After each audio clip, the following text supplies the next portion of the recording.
ये उस दिन जब घटना हुई वहां पे गांधी मैदान से लेके जाया गया है, तो मैं वहां पे स्थल पे नहीं था। मुझे पता चला तो मैंने तब ये भी नहीं पता चल रहा था कि लेके कहाँ जा रहे थे। मैक्सिमम मैंने जिसको फोन लगा सब बोले पता नहीं भैया कहाँ लेके गए, एम्बुलेंस में लेके गए, कहाँ लेके गए, हम लोग यहाँ देख रहे हैं वहां देख रहे हैं, किसी को नहीं पता था। तो किन्हीं कारणों से कैसे भी करके मैंने अपने तरीके से उसको पता लगाया कि वो एम्स की तरफ जा रहे हैं। मैं वहां से तुरंत निकला, इनके एम्स पहुंचने के 15-20 मिनट में पीछे मैं भी वहां पहुंचा। जब पहुंचा तो पहले रोका गया, भाई कहाँ जा रहे हैं, क्यों जा रहे हैं? तो मैंने कहा भाई हॉस्पिटल जाने भी नहीं देंगे, क्या हो गया? तो नहीं सर हम तो आपको जानते हैं, अब तो इसलिए रोक रहे क्योंकि पहचान गए हमको। तो मैंने कहा बिल्कुल हम मिल सकते हैं। आपने क्या किया? आपने किसी को खबर नहीं है कि आदमी गया कहाँ? आप हवा में उड़ा लेंगे, किडनैप कर लिया, किया क्या आखिर उसका? मुझे पता होना चाहिए। तब तक एक हमारे डीआईजी साहब अंदर थे, वो आए, बोले हाँ हाँ आने दीजिए इनको, आने दीजिए।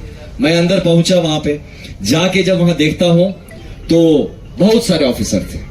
ये एक बहुत इंपॉर्टेंट बात आप सबको बता रहा हूं, ये डीजीपी साहब से रिक्वेस्ट करूंगा इस बात का संज्ञान ले। एक आदमी का रैंक नहीं दिख रहा था, कौन कौन से ऑफिसर हैं, किसी का नेम प्लेट नहीं था। डीके बासु गाइडलाइंस बोल के कुछ है धरती पर। ये डीके बासु, मैं खुद ऑफिसर रहा हूं, मैं जानता हूं कि आप अरेस्ट, डिटेंशन, ये सब जो प्रोसीजर्स का तरीका होता है।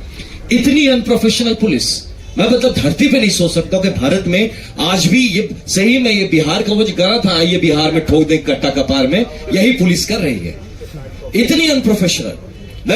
रैंक क्या है, नाम क्या है, कौन है, किसी को नहीं पता। ये तो बैंड ऑफ कौन है, हमको क्या पता? कोई बहरूपिया हो, कोई गुंडे हो, ये सच में पुलिस थी या नहीं? एक बंदे का नहीं दिख रहा था। आधे से ज्यादा ने कैप नहीं पहना था। बिहार पुलिस भी है कि नहीं पता नहीं, अब है कौन? तो वहां मैं सबसे पूछ रहा, भैया आप कौन है, क्या है? हाँ बताया जाएगा। वहां पे आते हैं, रूम में मैं बैठा था, आके कहते हैं आपको मेडिकल टेस्ट करना होगा। प्रशांत जी पूछ रहे हैं किस केस में लाए हैं मेरे को? बताया जाएगा। अरे व्हाट इज बताया जाएगा? आपके कुछ नेचुरल राइट्स, फंडामेंटल राइट्स है ना, आपको पता तो होना चाहिए आप डिटेन हुए हैं, आपने मुझे अरेस्ट किया है, बताया जाएगा।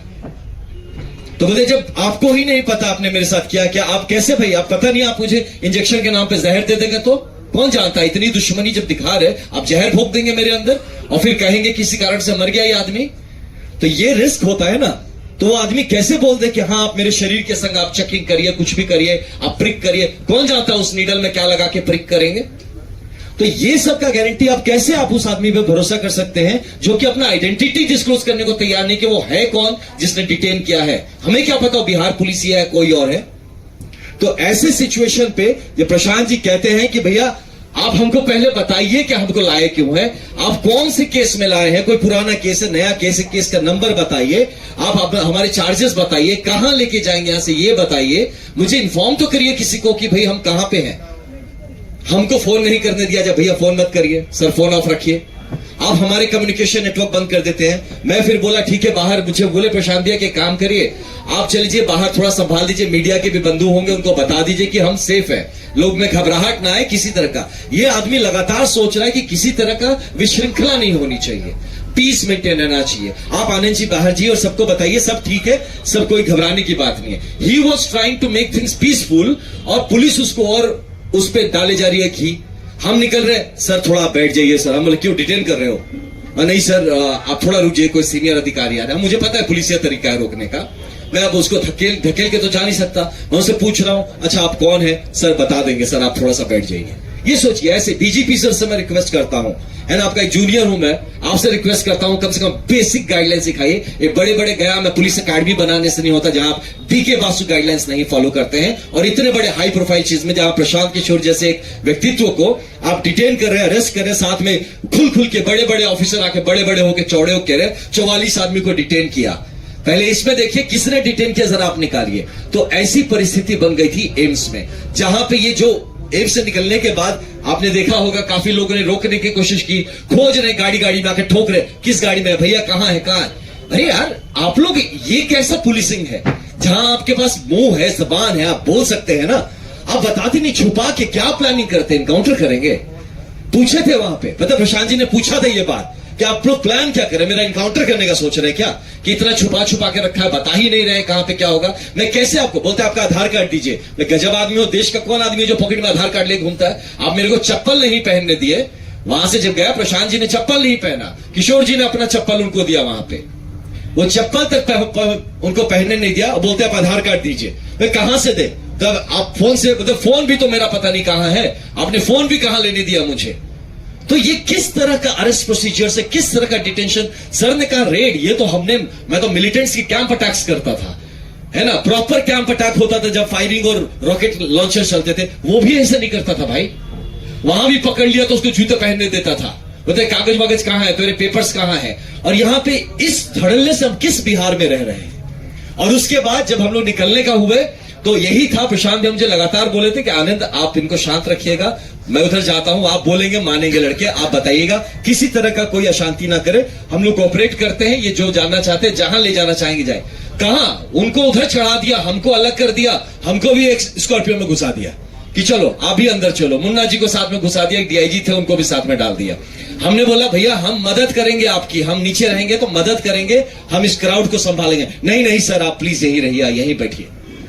ये चीज करके फिर प्रशांत जी को अलग, हम लोग को अलग, हम लोगों को भी जब निकाला हमें भी नहीं पता हम कहां जा रहे हैं, फोन बंद कर लिया, फोन छीन लिया, उसे कुछ हम पूछ रहे बार बार, जो लड़के थे, किशोर जी थे गाड़ी में, आप हम पूछ रहे थे भैया आप कौन से रैंक के हैं, क्या नाम है आपका? जी सर मैं यहीं से हूं सर, वो भी नहीं बता रहा है। तो उसका थोड़ा सा अब है, तो आईपीएस भी थे, हम भी भाई, तो ठीक से समझाए उसको, डीके बासु की बात किए कि तुम्हें पता है मैं तुम्हारे ऊपर इसके लिए हम कंटेम्प्ट डाल देंगे कोर्ट में कि जिस आदमी ने हमको डिटेन किया उसने अपना आइडेंटिटी बताने से इंकार कर दिया, तुम कौन हो? तब वो बताना शुरू किया कि हम सब इंस्पेक्टर है। तो 3 सब इंस्पेक्टर्स हमारे गाड़ी में बैठे थे, हमें नहीं पता था कहां लेके जा रहे हो? सर बता देंगे। अरे कैसे बता दोगे यार, मेरे घर वाले परेशान होंगे, आप क्या किडनैप कर रहे हो हमको?